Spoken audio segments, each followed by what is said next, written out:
31 जुलाई को जब प्रोटेस्ट हुआ देश भर से टीचर दिल्ली इकट्ठा हुए, लेकिन उन्हें डीओपीटी दफ्तर जाकर मुलाकात करने नहीं दिया गया।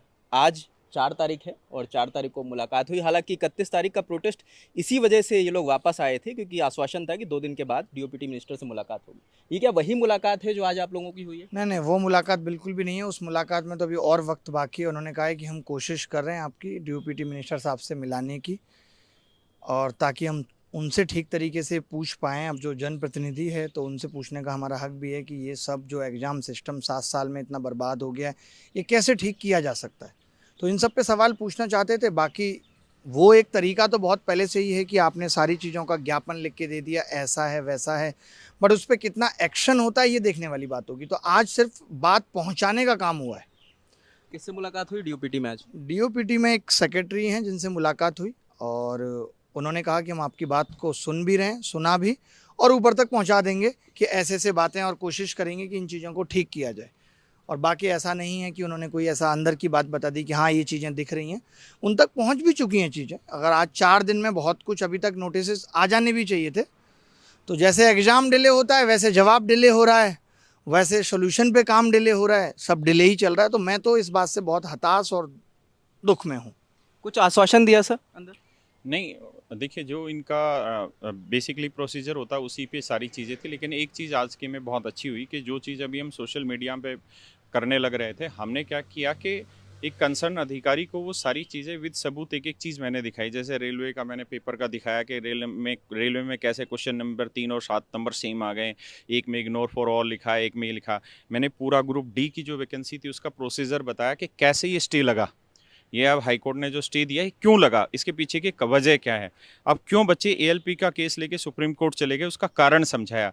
ये बताया कि सेंटर्स इतनी दूर जा रहे हैं, वो एक अपने आप में समस्या है, लेकिन उससे बड़ी समस्या है कि जहाँ जा रहे हैं वहाँ सेंटर्स जिस कंडीशन में है वो बहुत बुरी अवस्था में है।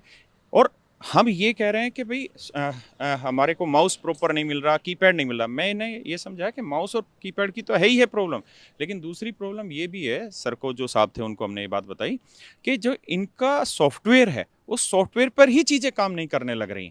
और हम भी टेक के बारे में जो समझते हैं कि टेक एक ऐसी चीज़ नहीं है कि जो आप एक दिन में तैयार करके और सामने ला देंगे। आपने 5 दिन पहले सैम्पल पेपर रिप्रेजेंट कर रहे हैं, आप 5 दिन पहले नया इंटरफेस ला रहे हैं और फिर एग्जाम कंडक्ट करा रहे हैं, ये प्रैक्टिकली पॉसिबल है ही और नहीं। फिर ये कह के निकल जा रहे हैं कि एडीक्यूटी तो पहली बार एग्जाम ले रही है।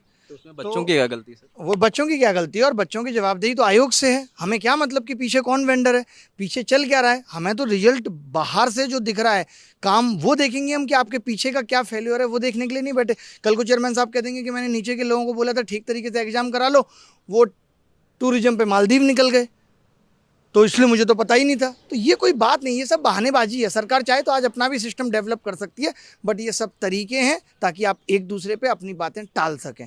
और ऐसा नहीं कि डीओपीटी तक बातें नहीं पहुंची हैं, जैसा हमें समझ में आया सब बातें पहुंची हैं, लेकिन अभी तक ऐसा कोई नोटिफिकेशन नहीं है कि हम स्टेनो के एग्जाम को आगे बढ़ा रहे हैं। और हमने सिर्फ यहाँ बात एसएससी की नहीं, रेलवे का भी ज्ञापन कि रेलवे में इतनी सारी समस्याएं, बैंक के एग्जाम, शिक्षक भर्ती नहीं आ रही है, हर एक चीज़ पे बात की और बताया। तो अभी सिर्फ वही काम हुआ है कि हमने बताया। वो चीज़ तो हम आपके media channel, social media channels, TV channel सबके माध्यम से लगातार कर ही रहे हैं आप। हाँ, वो तो कर ही रहे हैं।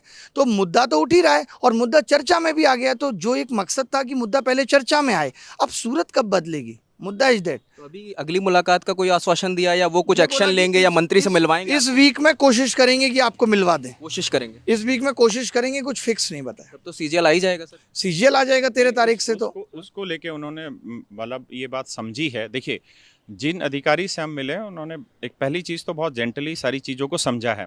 अदरवाइज ये बड़ा मुश्किल होता है कि कोई बात को उतने तरीके से सुने। जैसे हम किसी नेता के पास भी अगर बात बताने जा रहे हैं तो सबसे पहली चीज़ ये, हाँ हाँ ये पता, तुम ये बताओ कि विरोध क्या क्या हो रहा, मुद्दा छोटा मोटा बता दो।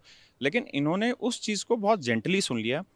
बहुत सारी ऐसी चीज़ें हैं जो हम मीडिया में नहीं बता सकते थे कि ये इश्यूज़ हो रहे हैं, वो बातें तक हमने उनको बताई हैं।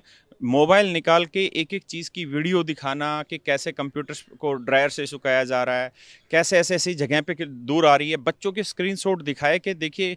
जैसे कल ही एक बच्चे ने मुझे भेजा कि सर मैं उदयपुर से और मेरे को 484 किलोमीटर दूर मेरा सेंटर डला है। तो एक्चुअल चीज़ें उनको समझाई हैं। देखिए अभी क्या हो रहा था कि बहुत सारी बार जब आवाज़ बहुत ऊँची उठती है ना, तो जो असली मुद्दे होते हैं वो सही दिशा में और एक एक सबूत के साथ समझाना बड़ा मुश्किल होता है। लेकिन ये चीज़ बहुत अच्छी है कि उन्होंने सुना और इस तरीके से सुना कि एक एक बात को वक्त दिया। जैसे उन्होंने क्रॉस क्वेश्चन पूछे कि ये ऐसे क्यों हुआ, तो एक एक बात को सुना। एक एटीट्यूड होता है कि नहीं नहीं हाँ ठीक है हमें पता है ये चीज़ें, हमने मीडिया में देख लिया, बात खत्म करो आगे चलो, नहीं। लेकिन इतना टाइम देना, एक एक चीज़ को सुनना, समझना और तरीके से रखवाना, एक एक सबूत। जैसे कौन ये चाहेगा कि भाई तुम इस चीज़ के सबूत दिखो, तो एक एक चीज़ को दिखाया गया है। अब उन्होंने ये कहा कि जो कंसर्न इसमें लोग हैं उन तक आपकी बात इसी फॉर्मेट पे अच्छे तरीके से पहुंच जाएगी। हमने रेलवे का अलग से दिया, एसएससी का अलग से दिया, मतलब मुद्दे एक एक अलग अलग के पेजेस पे समझाए और दोनों के लिए हमने अच्छे तरीके से इस चीज़ को रखा है। अभिनय सर ने तो बहुत पुरजोर तरीके से एग्जाम रिफॉर्म को आवाज़ उठाई। इन्होंने यहाँ तक कह दिया कि मतलब ये कैसे संभव हो सकता है। कहा कि ये सरकार की और आयोग की मंशा में ही कमी दिखती है कि आप सिस्टम को ठीक करना नहीं चाहते। पैसा वसूलने वाली बात को लेकर के मैंने कहा जितने भी ब्रॉडर एस्पेक्ट हो सकते थे, जहां से ये पता चल रहा है कि आप विद्यार्थियों के साथ ठीक नहीं कर रहे हैं। आपने आज के युवा को एक कारोबार समझ लिया है और पैसा कमाने का धंधा बना रखा है। चेयरमैन के भी अब बयान सामने आने लगे हैं। जो 2 प्रमुख मुद्दे थे कि दूर सेंटर जा रहा है और एग्जाम जो कैंसिल हो रहा है, वो कह रहे हैं सिर्फ 2 सेंटरों पे हमको धांधली नजर आई, हमने एग्जाम कैंसिल कर दिया कि बच्चों का कोई नुकसान ना हो। और जो दूर वाला बता रहे हैं वो कह रहे हैं कि अंडमान निकोबार अगर सेंटर डाला है तभी उसे अंडमान निकोबार मिला है। एग्जैक्टली बस यही चीजें थी जो हमें अच्छी लगी कि यहाँ हमने उन चीजों को दिखाया कि बच्चे ने, वेस्ट बंगाल के बच्चे ने 3 प्रीफेंस भरी है और ये 3 प्रीफेंस भरी है। उसने नहीं मांगा कि मुझे बिहार दो, या राजस्थान के बच्चे ने अंडमान नहीं मांगा कि मुझे एग्जाम अंडमान दो, या जम्मू कश्मीर के सोफिया जिले के ब्लाइंड बच्चे ने नहीं भरा कि मुझे दिल्ली एग्जाम दो। यही तो दिक्कतें हैं। हमने उनको, देखिए अधिकारी जो ऊपर के अधिकारी होते हैं इन तक बातें पहुंचती हैं लेकिन उतनी क्लियरिटी से बातें नहीं पहुंचती। वो खुद भी इस चीज में हैरान थे कि हम 400 रुपये हमें वापसी करने हैं एक बच्चे के, और आप 800 किलोमीटर दूर सेंटर डालेंगे और बच्चे जब एब्सेंट होंगे वहां पे नहीं पहुंचेंगे, तो नियम है कि अगर आप एब्सेंट है तो पैसा आपको वापसी नहीं मिलेगा रेलवे का। तो वो ये बातें सुन के खुद ब खुद इन चीजों को समझ रहे थे और महसूस कर रहे थे कि हाँ ये सच में ब्लंडर है, छोटी मोटी गलतियां नहीं है। और उनको बाकायदा हमने ये सारी चीजें अपनी तरफ से रखी कि कैसे एसएससी चेयरमैन साहब कह रहे हैं कि केवल 53,000 लोगों ही तो इससे इंपैक्ट हुए, 53,000 बच्चे। तो वो खुद भी इस चीज को महसूस कर रहे थे कि 53,000 केवल कैसे हो सकता है। और इस 2-2.5-3 लाख बच्चों के एग्जाम में जब ये हालात है, तो मैंने इस चीज को खुल के रखा कि सर हम, जो आखिरी में मेरे शब्द थे वो ये थे कि सर हम नहीं चाहते कि आप बहुत जल्दी से एग्जाम कंडक्ट कराएं, आप थोड़ा टाइम ले लीजिए, आप देर आ जाइए वो बर्दाश्त होगा, लेकिन दुरुस्त आ जाइए वो चाहिए। और उन्होंने भी इस चीज़ को स्वीकारा कि नहीं, होना भी ये चाहिए कि जब पूरे पोटेंशियल के साथ काम हो तभी वो होना चाहिए। और उन्होंने, देखिए एक आधिकारिक तौर पर जो अच्छे तरीके से उनको बात समझनी थी वो उन्होंने समझी।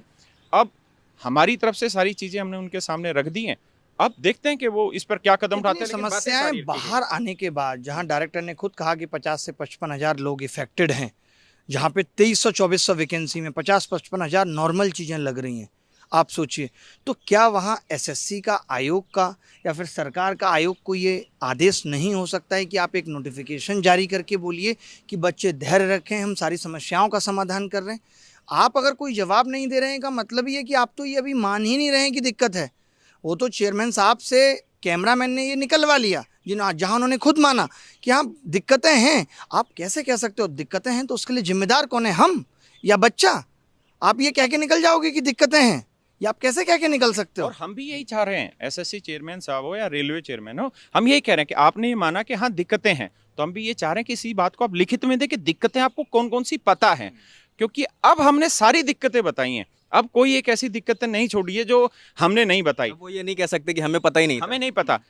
अब हम चेयरमैन साहब से ये पूछना चाहते हैं, उन्होंने कहा कि दिक्कतें आई हैं और हम उनको सुधार कर रहे हैं और आगे समस्या नहीं होगी। तो मैं आपके माध्यम से चेयरमैन साहब से रिक्वेस्ट करना चाहता हूं कि आप पहले तो ये बताइए कि आपको कौन कौन सी दिक्कतें पता चली हैं, और दूसरा ये बताइए उन दिक्कतों पर आपने क्या सुधार किया है। लोगों की एक बार भी मुलाकात नहीं हुई चेयरमैन से? नहीं, मैंने कल फ़ोन किया था उनको, 30 सेकंड तक अपनी बात रखी थी, उन्होंने कोई जवाब नहीं दिया।